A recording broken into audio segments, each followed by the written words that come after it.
Hello and welcome dear students to another avenger problem. और जैसा कि मैं आपके पास जो पिछली एवेंजर प्रॉब्लम में एक आपके पास प्रॉब्लम छोड़ के गया था, है ना, और वो ये प्रॉब्लम थी जिसका सॉल्यूशन हम आज देखने वाले हैं। एंड आई होप आप लोगों ने सभी ने ट्राई की होगी एंड काफ़ी बच्चों ने उसको ट्राई किया भी है और कमेंट्स में सही आंसर्स भी दिए हुए हैं। कुछ बच्चों के गलत भी है, हालांकि हाँ, जिनके गलत है उनको सॉल्यूशन अभी मिल जाएगा और आप सॉल्यूशन समझने की कोशिश करिए एंड ट्राई करिए देखने की कि आप कहाँ फॉल्टर कर गए थे। एंड जिन्होंने सही भी दिया है वो भी देख लीजिए कि क्या आपकी अप्रोच सही थी या वो मतलब कभी कभी ऐसा होता है ना कि आ गया बस आंसर, तो वैसा तो नहीं था। तो अप्रोच भी देखिए, तो क्वेश्चन को देखते हैं। एंड जिन्होंने बेटा अभी तक ट्राई नहीं किया है, आप एक बार वीडियो को पॉज करिए, एक बार इस सवाल पे अपना खुद का दिमाग लगाइए। मैं हमेशा बोलता आता हूं कि सवाल देख के सीधा सॉल्यूशन देखने में कोई मजा नहीं है ना। दिमाग नहीं लगता, दिमाग की एक्सरसाइज नहीं होती तो कुछ गेन नहीं होता। हम ये नहीं जान पाते हम गलती कहाँ कर रहे हैं। तो एक बार आप वीडियो पॉज करके इसको खुद ट्राई करिए एंड अगर हो जाता है तो बहुत अच्छी बात है, नहीं तो फिर अब हम सॉल्यूशन पे बढ़ते हैं। सवाल देखते हैं। आपको बोला है find the value of sine inverse x square by 4 plus y square by 9 plus cos inverse x by 2 root 2 plus y by 3 root 2 minus 2। तो एक इनवर्स ट्रिग्नोमेट्रिक का सवाल है ये आपके पास। तो जब भी इनवर्स ट्रिग्नोमेट्रिक फंक्शंस इन्वॉल्व होते हैं तो आपको एक चीज का खासा ध्यान रखना होता है, दैट इज देयर डोमेन।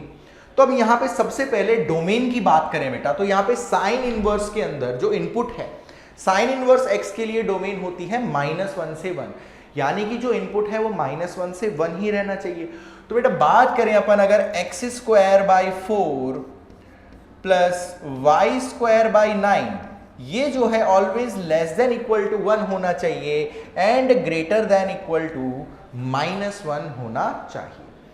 अब बेटा इसमें अगर मैं ये लेफ्ट हैंड साइड वाली इनइक्वालिटी देखता हूं, ये इनइक्वालिटी अगर हम देखते हैं तो यहां पे x square by 4 square value always non negative, y square by 9 ये भी ऑलवेज नॉन नेगेटिव। तो बेटा ये -1 से तो हमेशा बड़ा ही आएगा, है ना। तो ये तो आप बोल सकते हैं कि this will always be true, ये चीज तो हमेशा ट्रू रहेगी। अब बात आती है जो राइट साइड में इनइक्वालिटी है उसकी। तो राइट साइड में जो इनइक्वालिटी है उसको देखा अगर हमने, ये जो इनइक्वालिटी है बेटा, इसको अगर आप ध्यान से देखें, x square by 4 plus y square by 9 is less than equal to 1। अगर ये लेस देन इक्वल टू ना हो, इक्वल टू 1 हो, तो ये इक्वेशन देखी देखी सी इक्वेशन लगती है। बिल्कुल ये एक स्टैंडर्ड इलिप्स की इक्वेशन है। और कैसा इलिप्स है बेटा ये अपने पास? ये अपने पास एक वर्टिकल इलिप्स होता है। इलिप्स आता है अपने पास इस तरीके का कुछ,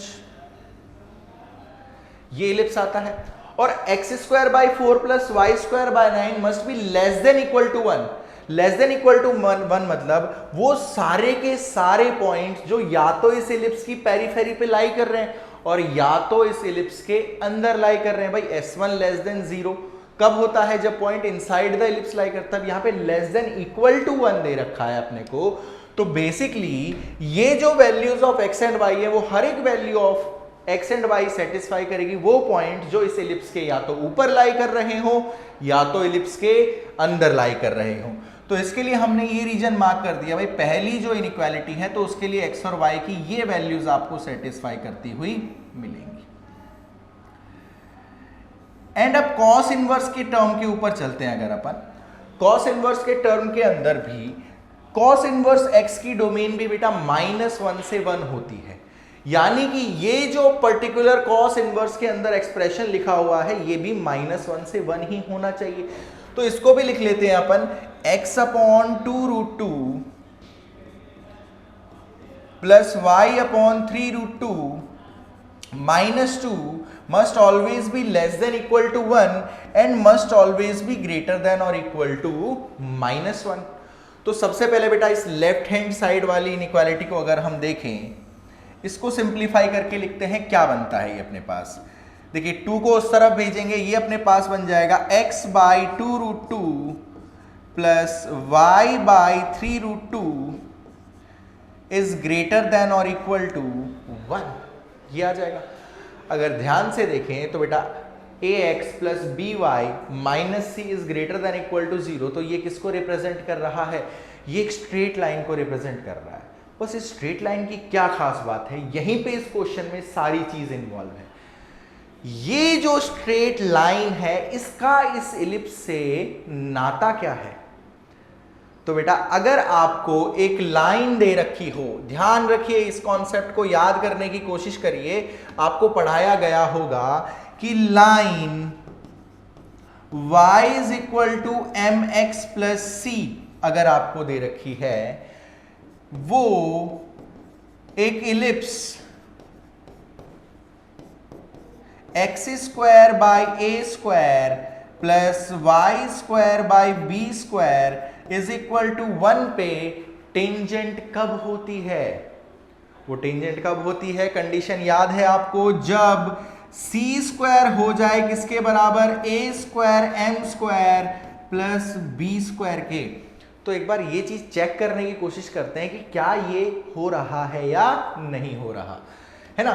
चलिए यहां पे बेटा हमने देखा, लाइन को पहले मैं ऐसे लिख लेता हूं सिंपली। ये लाइन जो है मेरे पास, एक बार को मैंने ना इस तरह से लिख लिया इसको, y upon 3√2 is equal to minus x upon 2√2 plus 1 equal करके लिख दिया। चलो ग्रेटर देन इक्वल भी करके लिख लेते हैं, कोई दिक्कत वाली बात नहीं। तो ये अपने पास लाइन आ रही है y इज ग्रेटर देन और इक्वल टू, भाई 3√2 से मल्टीप्लाई करेंगे -3/2x प्लस 3√2। तो अब इस लाइन को हम किस फॉर्म में ले गए? इस लाइन को हम ले गए y is equal to m x plus c के फॉर्म में। तो बात करते हैं बेटा a square m square plus b square की वैल्यू क्या सी स्क्वायर के बराबर आती है या नहीं आती? तो हमने सबसे पहले चेक किया भाई, क्या हमने सबसे पहले चेक किया कि सी स्क्वायर कितना है अपने पास? सी स्क्वायर है 3√2 का whole square and that is 9 into 2 18। C square आ रहा है बेटा 18 अपने पास। अब बात करते हैं a square m square plus b square की। तो बेटा a square m square plus b square की वैल्यू अगर हम निकालें तो ए स्क्वायर कितना है अपने पास इलिप्स के लिए? 4 एंड एम स्क्वायर कितना बनेगा बेटा? एम है -3/2, तो ये बन जाएगा -3/2 का whole square plus b square कितना है 9। और अगर आप ध्यान दें 4 और 4 कैंसिल आउट होगा, ये वैल्यू भी कितनी आ जाती है? ये वैल्यू भी अपने पास कितनी आ रही है? 18 आ रही है।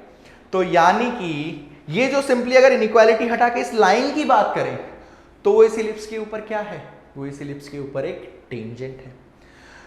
तो मान लेते हैं ये टेंजेंट भाई आपके पास कुछ इस तरीके से है ना, ये हमने टेंजेंट जो है मान ली। तो x is equal to 0, y is equal to 0 अगर रखते हैं, अब लीनियर इनइक्वालिटी है तो कौन सा रीजन आएगा इसके लिए वो देख लेते हैं।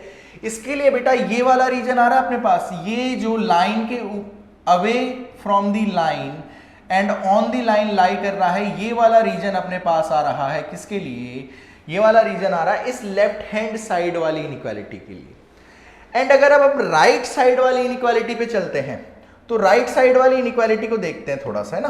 अब इस वाली इनइक्वालिटी को मैं अगर देखूं तो यहां पे बेटा ये अपने पास बनता है x/2√2 plus y/3√2 is less then और इक्वल टू 3। अब ये भी तो बेटा एक स्ट्रेट लाइन है। ये स्ट्रेट लाइन और ये स्ट्रेट लाइन आपस में कैसी हैं? ये दोनों स्ट्रेट लाइन पैरेलल हैं और इसके लिए रीजन आएगा इनसाइड वाला। तो बेटा अगर हम इस लाइन को थोड़ा सा इस लाइन के पैरेलल अगर प्लॉट करने की कोशिश करते हैं तो ये लाइन आपको कुछ इस तरीके की मिलती है। एंड इसके लिए जो रीजन आता है, इसके लिए रीजन आता है inside, that is towards the origin. इसके लिए ये वाला रीजन आएगा। आ गई बात समझ में? तो अब बेटा ये जो इनइक्वालिटी है, बेसिकली डोमेन जो है आपके पास, डोमेन के लिए क्या था? पॉइंट x, y को इस इलिप्स के अंदर लाई करना चाहिए, पहली बात ये थी। दूसरी बात, या तो इस लाइन के ऊपर या तो अवे फ्रॉम द लाइन लाई करना चाहिए, ये दूसरी बात थी। तीसरी बात, या तो इस लाइन के ऊपर या तो ओरिजिन की तरफ लाई करना चाहिए। और ऐसा केवल और केवल एकमात्र आपको पॉइंट मिल रहा है जहां पे ये लाइन जो है इस इलिप्स के ऊपर क्या है? इस इलिप्स के ऊपर टेंजेंट है। केवल और केवल एक ही पॉइंट है इसकी डोमेन में, x, y की केवल और केवल एक ही वैल्यू है डोमेन में, बेसिकली एक ऑर्डर्ड पेयर है। अब ये अगर पॉइंट मिल जाए किसी तरीके से तो ये वैल्यू निकालना तो बहुत आसान हो जाएगा। तो बेटा इस पॉइंट को लेट से ये जो आपके पास इलिप्स के ऊपर पॉइंट है, इसको अपन क्या मान ले, इसको मान लेते हैं a cos theta b sin theta. इसको मैंने मान लिया बेटा 2 cos थीटा 3 sin थीटा। भाई पॉइंट आ गया अब अपने पास। अब देखिए आगे बढ़ते हैं अपन। इलिप्स है अपने पास x² 4 plus y² 9 equal to 1। इसके ऊपर जो टेंजेंट है, टेंजेंट की इक्वेशन है अपने पास, टेंजेंट की इक्वेशन है y is equal to -3/2x, y is equal to -3/2x plus 3√2। और बेटा point of tangency, point of tangency हमने माना है 2 cos थीटा 3 sin थीटा। तो equation of tangent at 2 cos theta 3 sin theta क्या बनेगी, ये जरा देख लेते हैं। और ये इक्वेशन बेटा आपने को किससे मिल जाती है, एक t is equal to 0 result आपने पढ़ा होगा। t इज इक्वल टू 0 पे इलिप्स के ऊपर कोई भी पॉइंट हो, t इज इक्वल टू 0 आपको क्या दे देता है उस पॉइंट पे, equation of tangent. t is equal to 0 अगर आप यहां पे अप्लाई करते हैं 2/4 यानी कि x cos theta by 2 plus y sin theta by 3 equal to 1। ये आपके पास टेंजेंट आ रही है।